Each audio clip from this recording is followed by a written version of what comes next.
আসসালামু আলাইকুম, নমস্কাৰ। মই আব্দুল হক। মোৰ সৈতে আছে আজি ভাৰতীয় জাতীয় কংগ্ৰেছ দলৰ আশাবাদী প্ৰাৰ্থী খাদেম আলী ডাঙৰীয়া। হয় ছাৰ, আপুনি কি ভাবে যে ৯ নং বীৰসিং সমষ্টিত কি মূল সমস্যাটো আপোনাৰ চকুৰ দৃষ্টিত কি? সমস্যাটো একেবাৰে একে সমস্যা নহয়, কাৰণ দক্ষিণ পাৰৰ ব্ৰহ্মপুত্ৰৰ দক্ষিণ পাৰৰ যিটো সমস্যা সেইটো হৈছে মেইনলি গৰাখহনীয়া সমস্যা আৰু কমিউনিকেশ্যন, আৰু উত্তৰ পাৰ বুলি ক'ব পাৰি যে বাহিৰশালমাৰা ZPC আৰু টিলাপাৰা নাইৰালগা যিটো ZPC আছে, তাৰ লগতে চলাকুৰা, এইকেইটাৰ মেইন সমস্যা হৈছে আপোনাৰ কমিউনিকেশ্যন। কাৰণ ইয়াতে চলাকুৰা যিটো জিলা পৰিষদ আছে তাৰ সমস্যাটো গৰাখহনীয়াও আছে, কমিউনিকেশ্যনো আছে, কিন্তু আপোনাৰ বাহিৰশালমাৰা আৰু নাইৰালগা টিলাপাৰা এইখিনি অঞ্চলত ৰাস্তা ঘাট একদম বিধ্বস্ত অৱস্থাত আছে। নদীৰ সমস্যাটো তাত আমাৰ এই অঞ্চলতকৈ তুলনামূলকভাৱে কম। আপুনি জলেশ্বৰ সমষ্টিৰ যিটো আৰাই পঞ্চায়ত বুলি কয়, এই আৰাই পঞ্চায়তত কেনেকুৱা উন্নয়ন দেখিছে? হয়তো হালমাৰা সমষ্টিৰ পৰা যিটো বিধায়ক আছে তেওঁৰ কেনেকুৱা উন্নয়ন দেখিছে আপুনি ক'ব হ'ল?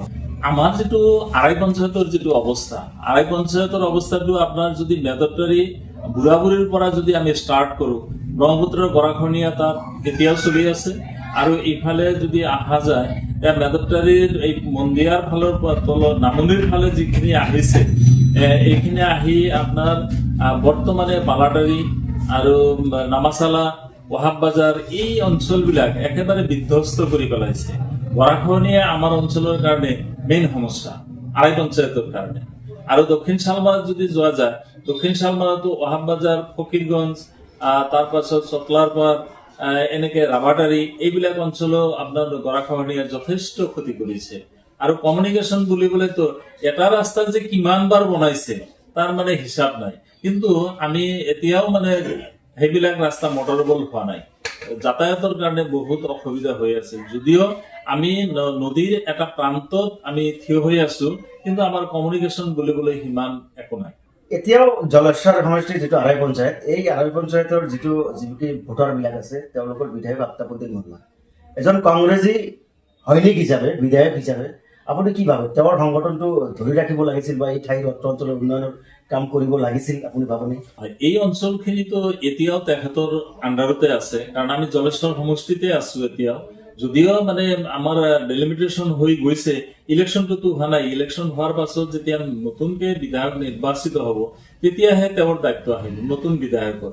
আৰু এতিয়াতো জলেশ্বৰ সমষ্টিৰ বিধায়কে এই কামখিনি চম্ভালিব লাগিব। যেনেকুৱা ধৰক আপোনাৰ ডিংডিঙা পাৰৱা যিটো পঞ্চায়ত, সেইটোতো একেবাৰে পাৰ্মানেণ্ট অৱস্থাত আছে, কিন্তু তাৰ কমিউনিকেশ্যনটো বহুত বেয়া। এইখিনি কামটো আচলতে আমাৰ বিধায়কজনে কৰিব লাগিছিল, আৰু মই আশা কৰিম যে এতিয়াও যিখিনি সময় আছে এই অঞ্চলৰ মানে কামখিনি যাতে মনোযোগ দিয়ে। মেদত্তাৰীটো পাৰ্মানেণ্ট অৱস্থাত আছে, যদিও বুঢ়াবুঢ়ী নদীৰ পাৰত, কিন্তু তাত এটা প্ৰটেকশ্যনৰ নিচিনা আছে, বুঢ়াবুঢ়ীয়ে প্ৰটেকশ্যন দি আছে। এই চিৰাগুটি পঞ্চায়ত আমাৰ এইবিলাক মানে পাৰ্মানেণ্ট অৱস্থাত আছে, কিন্তু কমিউনিকেশ্যন সিমান ভাল হোৱা নাই ইয়াত।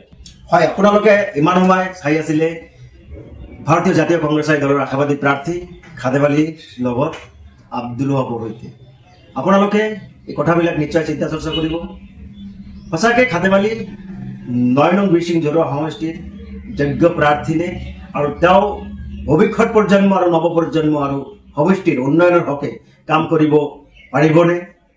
জনমত আপোনালোকৰ হাতত।